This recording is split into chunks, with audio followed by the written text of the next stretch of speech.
حضور علیہ السلام سے جب پوچھا گیا کہ حضور سب سے بڑا گناہ کون سا ہے، تو آقا کریم علیہ السلام نے فرمایا کہ سب سے بڑا گناہ یہ ہے کہ ان تجعل للہ ندا، کہ تو اللہ کے ساتھ کسی کو شریک ٹھہرائے، وہو خالقک، حالانکہ اس نے تجھے پیدا کیا، تجھے تخلیق کیا، اور تو اس کا شریک بنا کے بیٹھ جائے، کہ یہ سب سے بڑا گناہ ہے۔ تو راوی نے عرض کی قلت ثم ایو، حضور پھر اس کے بعد؟ تو آقا کریم نے فرمایا ثم ان تقتل ولدک خشیۃ ان یطعم معک، تو بچے کو اس لیے قتل کر دے کہ یہ کس طرح میں اس کو پال سکوں گا۔ بچے کو ضائع کر دینا، اس کو قتل کر دینا۔ اللہ فرماتا ہے نحن نرزقکم وایاہم، ہم تمہیں بھی رزق دیتے ہیں، ان کو بھی دیں گے۔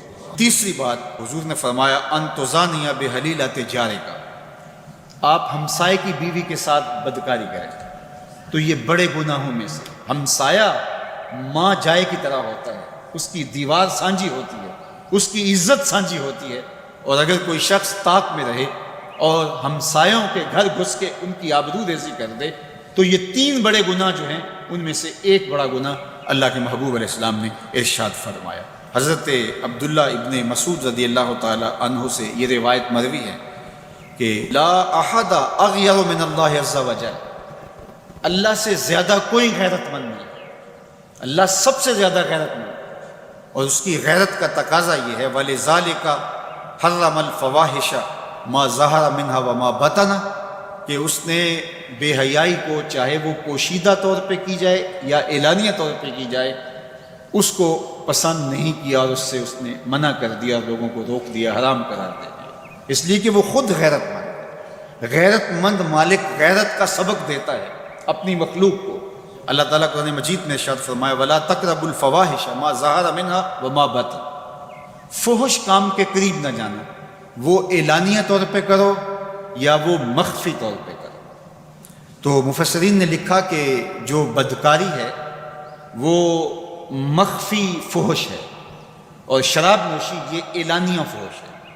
شراب نوش جو ہے وہ چھپ نہیں سکتا، بدکار بعض اوقات ایک مدت کے لیے چھپ جاتا ہے، لیکن یہ بات ذہن میں رکھیے کہ جو بدکار ہے وہ دنیا کے اوپر رسوا ضرور ہوتا ہے، اس کے چہرے کا نور چھین لیا جاتا ہے، اور اس کے اوپر مصیبتیں مسلط کر دی جاتی ہیں، اور اللہ کے قہر و غضب کا شکار ہوتا ہے، اس کی دعائیں قبول نہیں ہوتی، نیک لوگوں کی دعاؤں سے اس کا حصہ نکال لیا جاتا ہے، لیکن بہرحال ایک مدت کے لیے چھپ جاتا ہے۔ لیکن شرابی اپنے جرم کو نہیں چھپا پاتا، تو کہا کہ جو مخفی جرم ہے وہ بدکاری ہے، اور جو ارشاد فرمایا قرآن نے کہ جو ظاہر جرم ہے اس سے مراد جو ہے وہ الخمر ہے، شراب ہے، اور ہر نشہ دینے والی چیز سے حرام کی حرمت آئی۔ کل مسکر خمر و کل خمر حرام، فرمایا ہر نشہ آور چیز شراب ہے، اور ہر شراب حرام قرار دے دی گئی۔ اب یہاں بھی لوگ دلیلیں لے کے بیٹھ جاتے ہیں، میاں وہ بھی ایک مشروب ہے، اس سے کیا فرق پڑتا ہے؟ میاں جب رب نے کہہ دیا تو بات ختم ہو گئی۔ ایک یہودی کے پاس ایک مسلمان مہمان ٹھہرا تو اس نے انگور پیش کیے، تو اس نے بڑے شوق سے لیے، تو تھوڑی دیر کے بعد وہ شراب لے آیا۔ اس نے کہا استغفر اللہ، میں مسلمان ہوں، میں شراب نہیں لیتا۔ تو اس نے ہنس کے کہا یہ جو انگور آپ نے کھائے ہیں شراب اسی سے کشید ہوتی ہے۔ تو اس مسلمان نے کہا کہ آپ کی اہلیہ کدھر ہے؟ تو وہ اپنی اہلیہ کو بلا لایا، تو کہا آپ کی کوئی اولاد بھی ہے؟ کہا ہاں میری بیٹی ہے، اس کو بھی بلا لاؤ۔ تو اس کو بھی بلا لایا۔ جب دونوں آ کھڑی ہوئی تو کہا کہ یہ حلال ہے تیرے لیے، اور یہ بیٹی اسی کی ہے، اور یہ حلال نہیں۔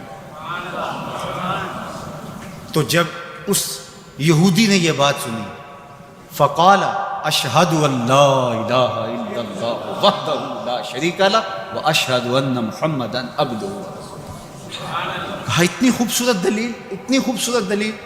کہا انگور سے شراب نکلی ہے تو شراب حرام کیوں، انگور حلال کیوں؟ تو کہا مجھے یہ بتاؤ کہ تمہاری بیوی تمہارے لیے حلال ہے، تمہاری بیٹی تمہارے لیے حرام کیوں؟ کہا بات سمجھ میں آ گئی۔ تو میرے رب نے بعض کا تو اس کی حکمتیں ہمارے علم میں نہیں ہوتی، اور حکمت نہ جاننے کی وجہ سے ہم کہتے ہیں کہ یار یہ بات سمجھ میں نہیں آتی۔ یہی تو ہمیں بتایا گیا کہ جو سمجھ میں آئے اس کو بھی ماننا ہے، جو نہیں سمجھ میں آئے اس کو بھی ماننا ہے۔ ہم جنت کو مانتے ہیں نا، دیکھا ہے، یا رب کو مانتے ہیں، دیکھا ہے، وہ سمجھ میں آتا ہے، تو دل میں تو آتا ہے، سمجھ میں نہیں آتا ہے۔ میں جان گیا بس تیری پہچان یہی۔ ہم تو سب سے بڑی حقیقت کو بغیر دیکھے مانتے ہیں، بغیر سمجھے مانتے ہیں۔ ادراک فہم کی حدود سے ورا ہے، عقل و خرد کے دائرے